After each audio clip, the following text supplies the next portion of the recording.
the words of Jeremiah, the son of Hilkiah, of the priests that were at Anathoth in the land of Benjamin. Anathoth was about an hour and a half north of Jerusalem. It was one of the priestly cities. The priests were not given inheritance in the land. The Lord was their inheritance, but they did have certain cities. Anathoth was one of the priestly cities. Hilkiah was the high priest at the time that Josiah was king over Judah. And there is reason to believe that this Hilkiah, the father of Jeremiah, was indeed the high priest at that time. And so it would mean that he came from a family of notable spiritual influence in Israel. His uncle was Shallum, and Huldah, the prophetess, was the wife of Shallum. And thus, his aunt, Huldah, was the prophetess that they consulted when they found the words of the law. To whom the word of the Lord came in the days of Josiah, the son of Ammon, the king of Judah, in the 13th year of his reign. Now, Josiah came to the throne of Israel after the reign of Ammon.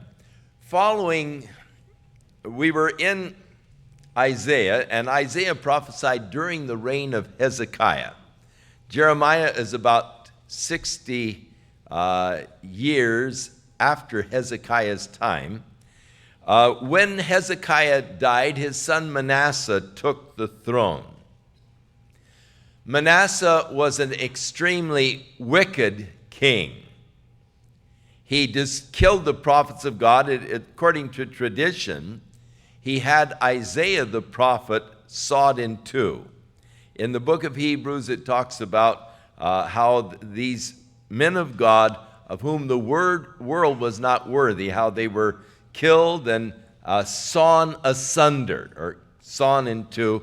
And it is thought that that is a reference to Isaiah at the hands of cruel Manasseh. Manasseh was totally evil. He led the nation in a downward plunge from which it never fully recovered. At the death of Manasseh, his son Amnon took the throne and ruled only for 2 years. At his death, Josiah came to the throne, but Josiah was only 8 years old when he became king in Judah. When he was 16 years old, he began a spiritual reformation.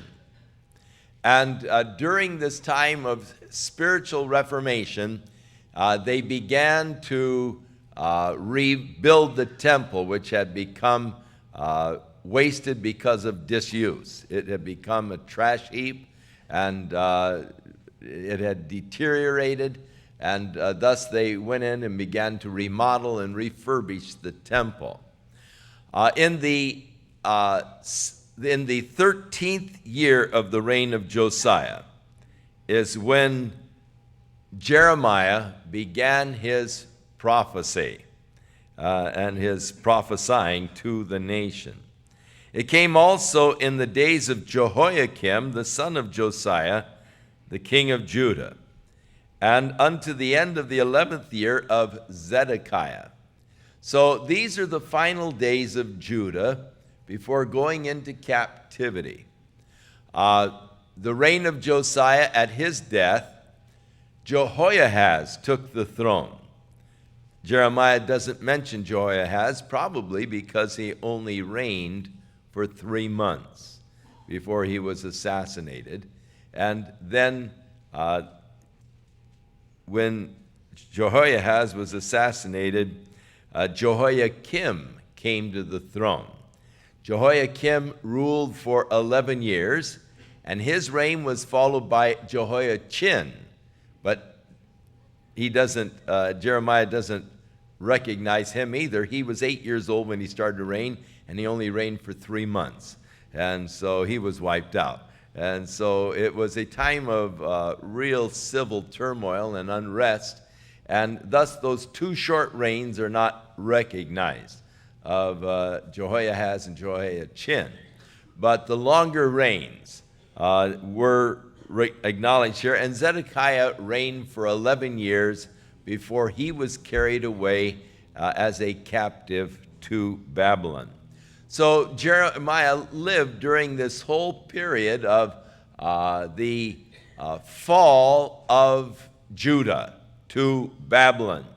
He lived through the sieges. He lived through the captivities, the destruction of Jerusalem, and the destruction of the temple. And he was called of God to prophesy in these days of great spiritual declension. Days in which the nation had turned from God and had taken a course from which it did not alter, that was doomed to bring it to destruction, and ultimately did bring the nation to destruction. It is sad to see a nation die. And because this was the lot of Jeremiah, the interesting thing is that God was still speaking, though they had irrevocably turned against God and had taken the course that was destined to destroy them. God continued to speak. God just doesn't give up. And he continues to speak even after a person has taken a direction and course of life that is going to ensure that person's destruction. The Lord continues to speak, and thus was the case with Jeremiah. The marvelous thing is that God was still speaking to these people, still calling them to repent, still calling them to turn to God, though they did not, and it ultimately brought their ruin. They had false prophets, and it must be noted that the false prophets were encouraging them in their practices. The false prophets were saying that Jeremiah was a liar, that he was not prophesying of God, and that surely they were going to triumph over their foes. They were going to drive out the Babylonians. And these false prophets, the voices of the false prophets prevailed in Israel, and tragically, Israel was destroyed. So he prophesied to the end of the 11th year of Zedekiah, the son of Josiah, the king of Judah, unto the carrying away of Jerusalem captive in the 5th month. That would be the month of August. It's in the spiritual calendar of Israel, which began in April. So then the word of the Lord came to me, saying. So this is a recounting of the beginning of this experience of Jeremiah in hearing the word of the Lord. All through the book of Jeremiah, you're going to find this phrase repeated. The word of the Lord came to Jeremiah the prophet, saying. And as we read over and over how the word of the Lord came to Jeremiah the prophet, it is interesting, and my mind is curious, just how did the Lord speak to Jeremiah? The phrase, the word of the Lord came to me, saying. And was it an audible voice? Was it a still small inner voice? Jeremiah speaks with such confidence that the word of the Lord came to me, saying. You wonder just how did the Lord speak to Jeremiah? Today, people oftentimes use that terminology. Well, the Lord spoke to me the other day, and the Lord showed me, and we use terms like that. Rarely does a person refer to having heard an audible voice. I do believe that the Lord speaks to me and has spoken to me, but I must confess I have never heard an audible voice. Now, if a person declares that they have heard an audible voice of God speaking to them, I do not doubt that. I believe that God can speak to people audibly. I'm only making mention of the fact that he has never spoken to me audibly. On a few occasions, God has spoken to me in such a powerful way, it was almost audible. It was just such a way in which he spoke to me. It was as though it were an audible voice, but I've never really heard an audible voice of the Lord. With Jeremiah, it would appear that it was not an audible voice. We find the case where the word of the Lord came to Jeremiah saying, "Buy the field of your uncle, for it is coming up for redemption, and the right of redemption is yours." Now this happened when the Babylonians were besieging the city of Jerusalem. And at that time, Jeremiah was in the dungeon for his prophecies. The next day, his cousin Hananiel came to him and said, "My father has sent me to ask you to redeem his field, for the right of redemption is yours." And Jeremiah said, "Then I knew it was the word of the Lord that came to me saying, 'Buy the field.'" In other words, he had the impression, evidently, I ought to go ahead and redeem the field that belongs to my uncle. And when the cousin came and said, "My father sent me to ask you to redeem the field," then it was confirmation to his heart that it was really the Lord speaking to him. We'll talk more about that when we get to that portion of Jeremiah's prophecy. So the word of the Lord came to me saying, "Before I formed you in the belly, I knew thee." So it goes back even before conception. In the foreknowledge of God, he knew Jeremiah. In God's foreknowledge, he knew you. The book of Revelation speaks of those whose names were written in the book of life from the foundation of the world. God is omniscient. He dwells in a dimension that is so far above and beyond our dimension that it's impossible for us to comprehend him. And God, who dwells in the eternal, can speak of things as existing, though they do not as yet exist, because he knows they are going to exist. And so much of the Bible is prophecy written in advance, as God spoke of things that were not yet. They had not yet been fulfilled within the time continuum, though as far as God's eternal plan, they were already accomplished facts. So God's knowledge and calling of Jeremiah began even before he was conceived. "Before you were formed, I knew you. And before you came out of the womb, I sanctified thee and ordained thee a prophet to the nations." Now you remember when John the Baptist was being carried in his mother Elizabeth's womb. And Mary, who at that time was pregnant with Jesus, came to visit her cousin Elizabeth. As she greeted Elizabeth, Elizabeth said, "What is it that the mother of my Lord should come to visit me?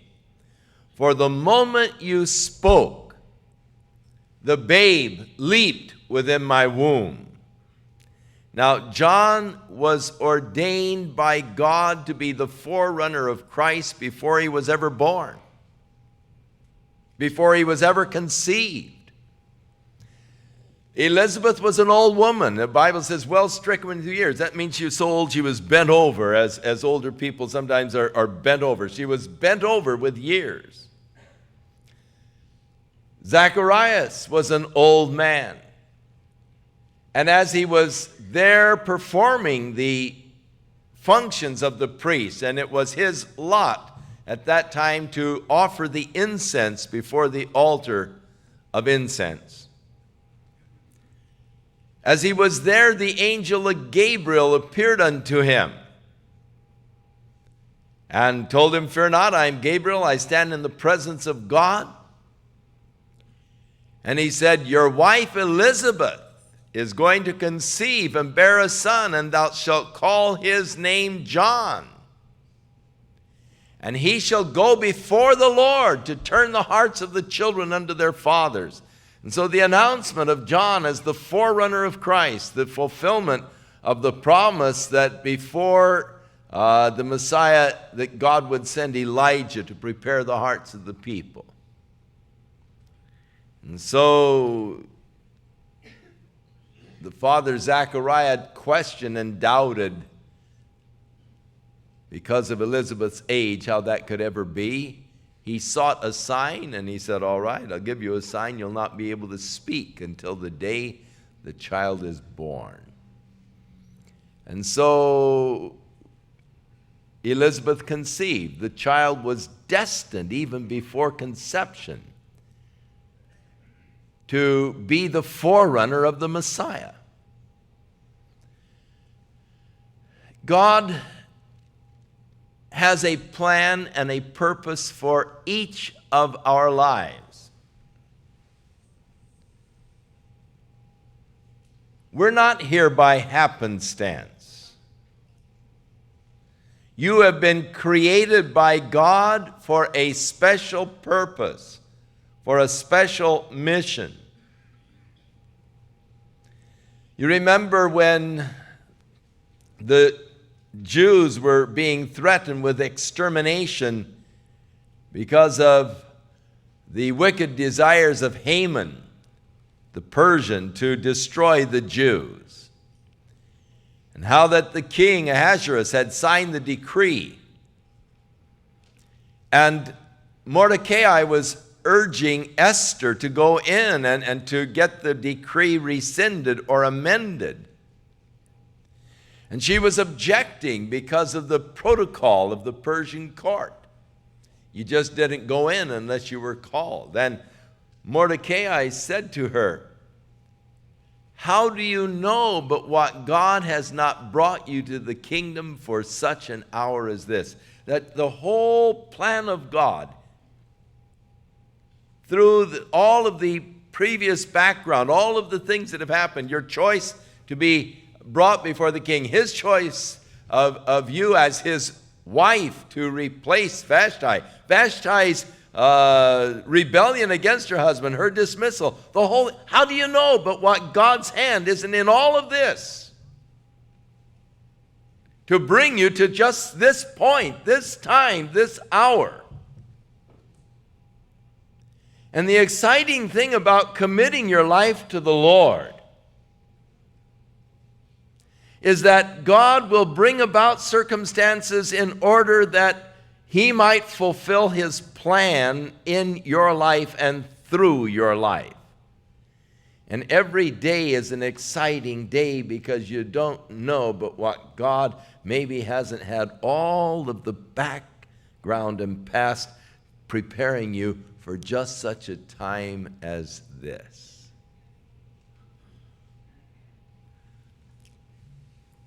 who knows what God has in store for the future?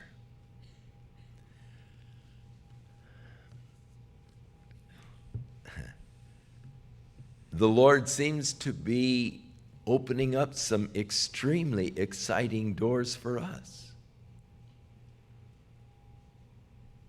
Opportunities that just stagger and boggle my mind. And as I just, as the Lord opens doors, you sort of have to go through them. The Lord said, I've set before you an open door. If he sets before you an open door, you can't just say, well, I wonder. You have to go until he shuts the door. And so I'm moving until the Lord shuts the door. Moving towards this door that seems to be open. I've been invited by one of the highest officials in the Chinese government to come to China to talk to them in the seminaries there about evangelical Christianity in America, to speak to the largest Three Self-Movement church in Beijing about evangelical Christianity. And they've got me all scheduled for these meetings in the seminaries and with these different leaders in China.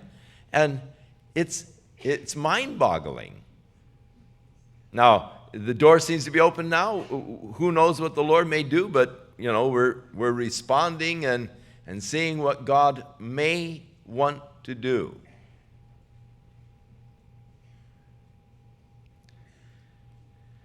Who knows what the future holds? It's exciting because you know that God is in control, and that maybe all of the background up to this point is just preparing for this future that God has.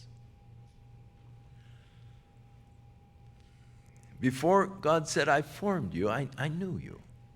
Before you were born, before you came out of the womb, I had set you apart and I had ordained you to be a prophet to the nations. Now, though his primary prophecy was to Judah, he did also prophesy to the nations. And as we get into the book of Jeremiah, we will find him prophesying against Babylon, prophesying concerning Edom, and other nations. And so God called him as a prophet to the nations. His response was, Lord God, behold, I cannot speak, for I am a child. The word child is usually a reference to a teenager, and thus it is thought that he was probably still in his teens at the time that the Lord spoke to him. The word of the Lord came to him and told him that he was going to use him as a prophet to the nations. And so you can understand his reticence.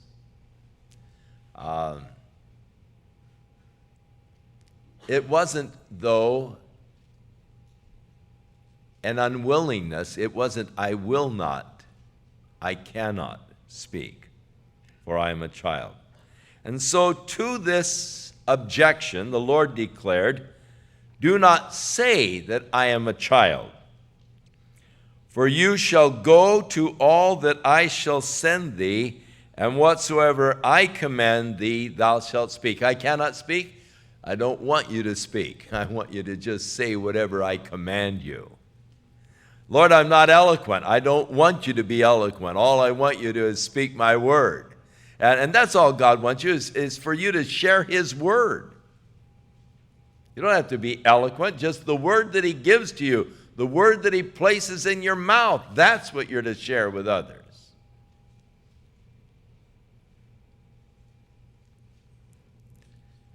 So don't be afraid of their faces, for I am with you to deliver you, saith the Lord. So, commissioned to go, to speak the word of the Lord, commissioned not to fear, for the presence of the Lord would be with him. Then the Lord put forth his hand, and he touched my mouth. And the Lord said unto me, Behold, I have put my words in your mouth. See, I have this day set thee over the nations, over the kingdoms, to root out, to pull down, and to destroy, and to throw down, to build and to plant. There are times when a nation has become so corrupt, so far gone, that there can be no rebuilding until it is, first of all, leveled. In some of these earthquakes, when a house has been shaken off of its foundation, there's no rebar in the bricks. The house is too far gone to try and put it back on the foundation and rebuild it. What you have to do is just, first of all, tear the thing down completely before you can start rebuilding, and you have to rebuild from the bottom up. Such was the case with the nation of Judah. And so his prophetic ministry was, first of all, tearing down that which was left, pulling it up by the roots, rooting it out.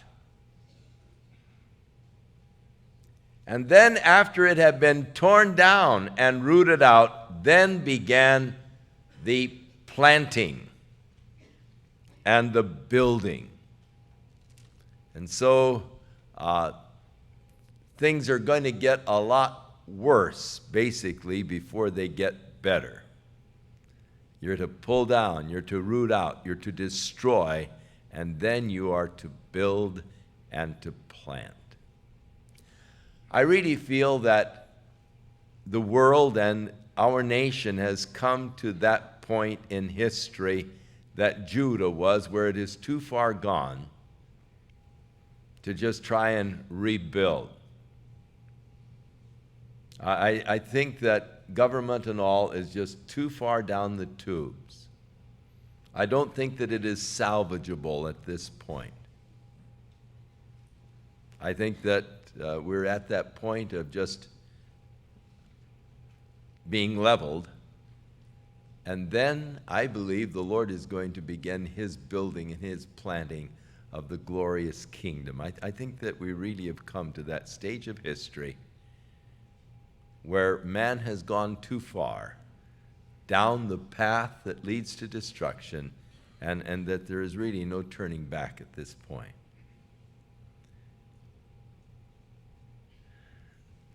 The word of the Lord came to me then, saying, Jeremiah, what do you see? Now, he's going to have a vision at this point, and he's asking Jeremiah, what do you see?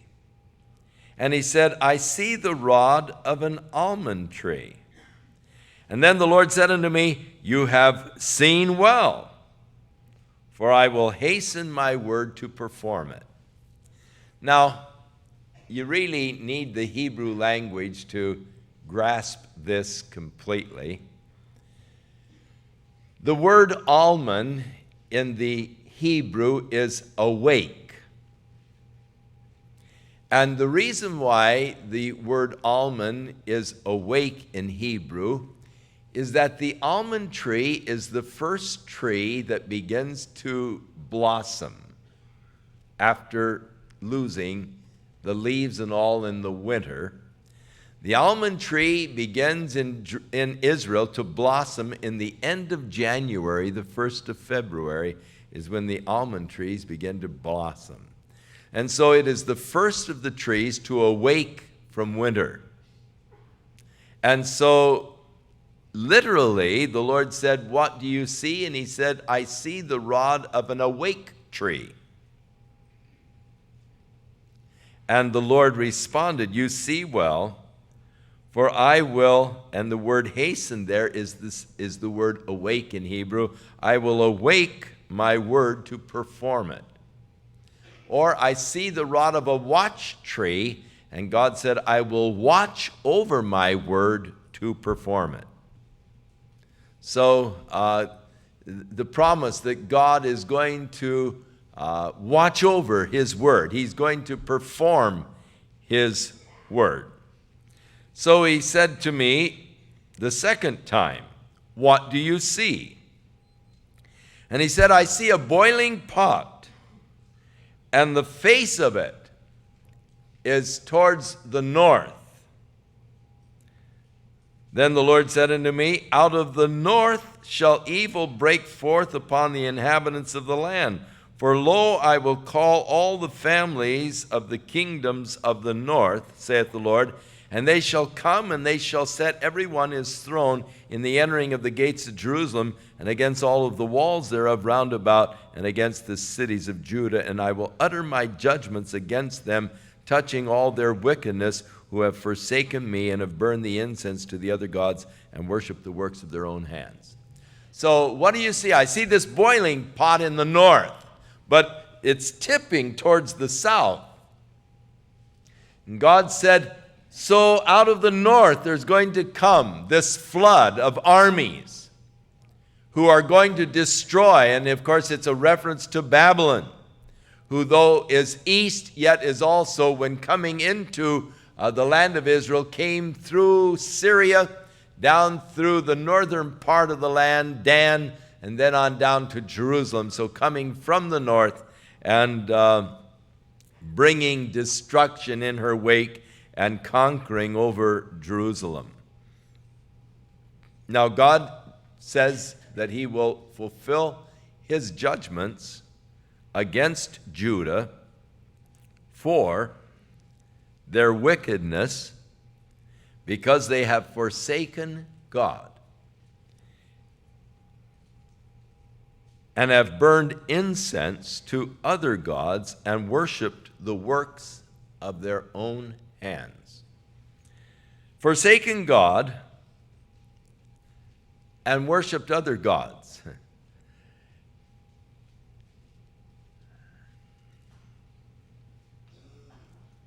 Many times when a lady comes to me and says, "Chuck, I want you to pray for me. My husband said he doesn't love me anymore. He's moving out. He just doesn't want to live with me anymore." I will say to them, "Who is he interested in?" "Oh, I don't think he has any other girl." I said, "No, I'm sorry to tell you this, but I've never seen a man move out unless he's moving in."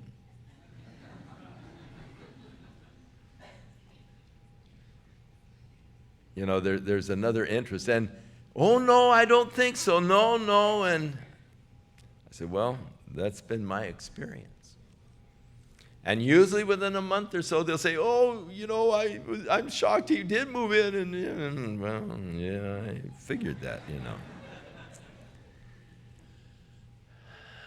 A person generally doesn't move into a void. When you leave the worship of God, you've got to worship something. You don't just live in a vacuum. You don't live in a void. There is something that has replaced God in your life. There's another interest. There's another desire. There's something else that has replaced God in your life. Another God. Now, here in Judah, it was Baal, it was Ashtoreth, it was Mammon, it was Molech. These were the gods that they had turned to. Ashtoreth is the worship of sex, or sex became their god. Their lust of the flesh, desires for sex, became the masters of their life. They were mastered by their sex drives, which were inflamed through pornography. And they turned away from God because God had prohibited sex except within the family unit between husband and wife. And they felt that that was too restrictive. And so they rebelled against God and the commandments of God, and they began to worship Ashtoreth. Mammon was the god of pleasure. And they began to live for pleasure, forsaking God and the worshiping of God, and just living for pleasure.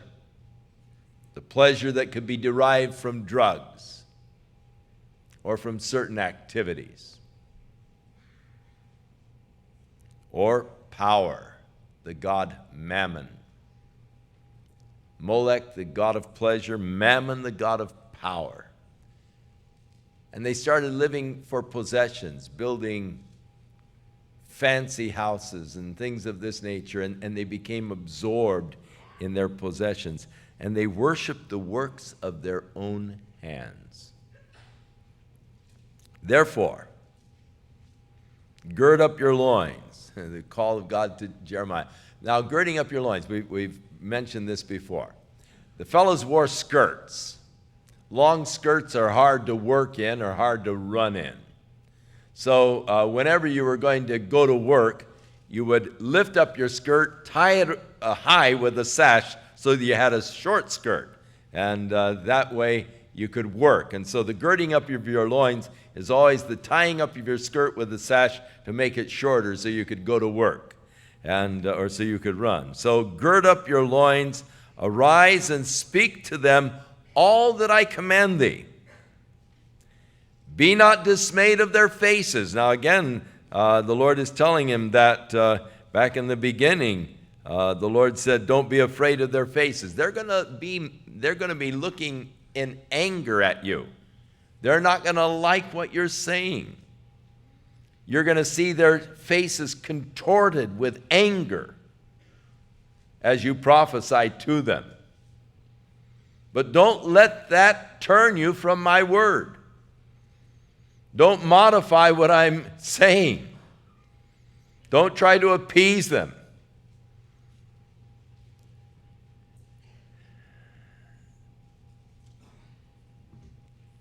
And if you are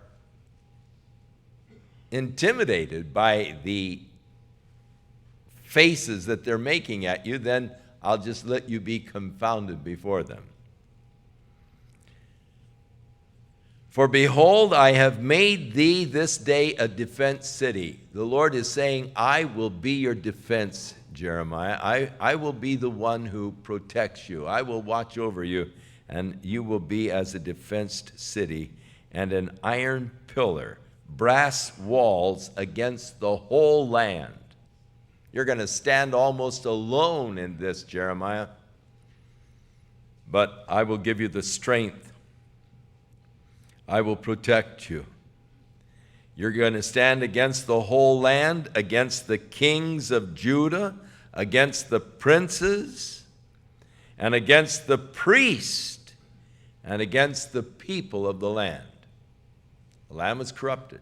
Priesthood was corrupted. There were false prophets. And Jeremiah, you're going to be like a lone voice in the wilderness. You're going to be standing up against even the religious people and the religious leaders. And they shall fight against you. Not going to be easy. I like it that the Lord doesn't draw us through false kind of pretexts. The Lord doesn't say, oh, if you'll just yield to my way, it'll be so beautiful and so wonderful. You'll find just such ease and, oh, things will be so smooth. The Lord is saying, Jeremiah, it's going to be tough, man. They're going to fight against you. They're going to contort their faces, and it's going to be tough, but I'm going to be with you. You will be as a defense city. I will watch over you. I will take care of you. They will fight against you, but they will not prevail. You're going to prevail, Jeremiah. They'll fight against you. And as we go through the prophet, and of course we get the history of his prophecy also, and you'll find out that they are going to be fighting against him. Just really fighting against him. The other prophets are going to be fighting against him. The priests are going to, he's going to be doing some things that are going to anger people. During the reign of Josiah, there comes this spiritual reformation. The king ordered it. He ordered the temple to be rebuilt. He ordered all of the idols to be cast down and to be destroyed. The places of the worship of these other gods, he ordered them eradicated. And because Josiah was a good king and a popular king, the people went along with him, and they started going back to church. They started going back to the temple, and once again the temple was filled on Sabbath day. Oh, great move of God, revival. No, it's only surface. It hasn't gotten down into the real heart and life of the people. So because it is a sort of a false kind of a revival in that it is only surface and not really touching their hearts, the Lord said to Jeremiah, go down to the house of the Lord, and as the people are going in, cry out to them and say, don't trust in lying vanity, saying, the temple of the Lord are these. Hear people going to temple and he's out there shouting. You're trusting in a lying vanity. And that would upset the priest. You know, the guy out there calling to the people that are coming to worship, you know. And so it's going to be tough. They're going to fight against you, but they will not prevail against thee, for I am with thee, saith the Lord, to deliver thee. It's going to be hard. They'll fight against you, but they'll not prevail. Why? Because the Lord is with you.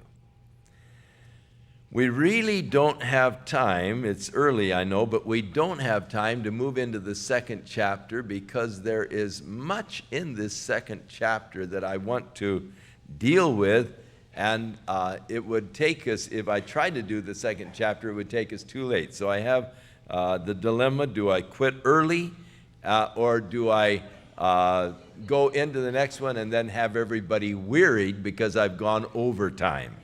And there is a proverb that says, withdraw thy foot speedily from thy neighbor's door, lest he weary with thine off-coming.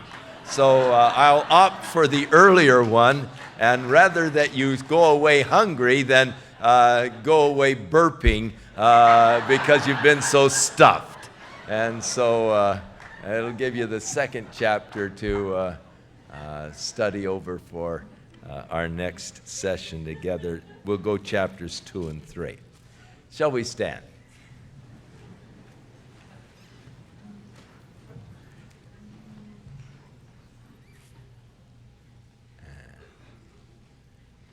Even as the Lord promised to Jeremiah that he would watch over his word to fulfill it.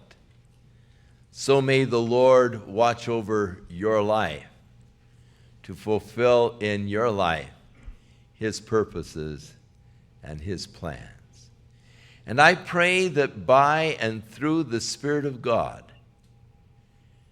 you will come to an understanding of what God has set you apart for and what God has ordained for you. That work that God has ordained that you should fulfill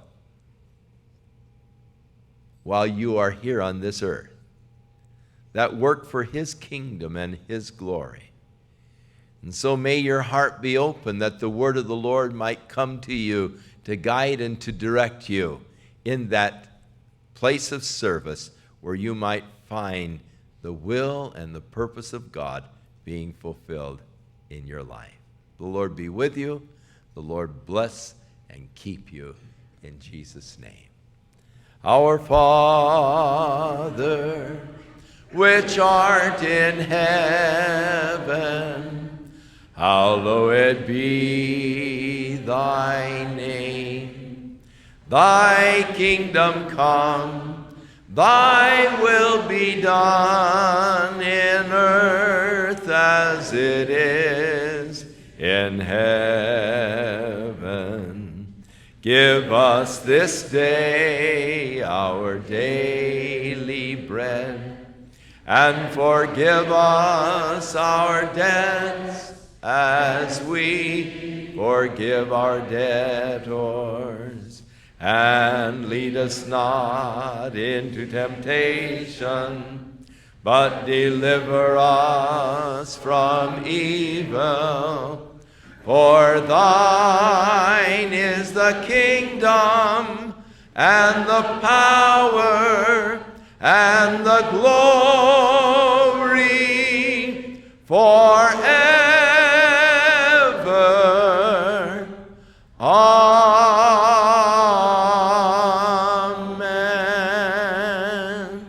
God bless you.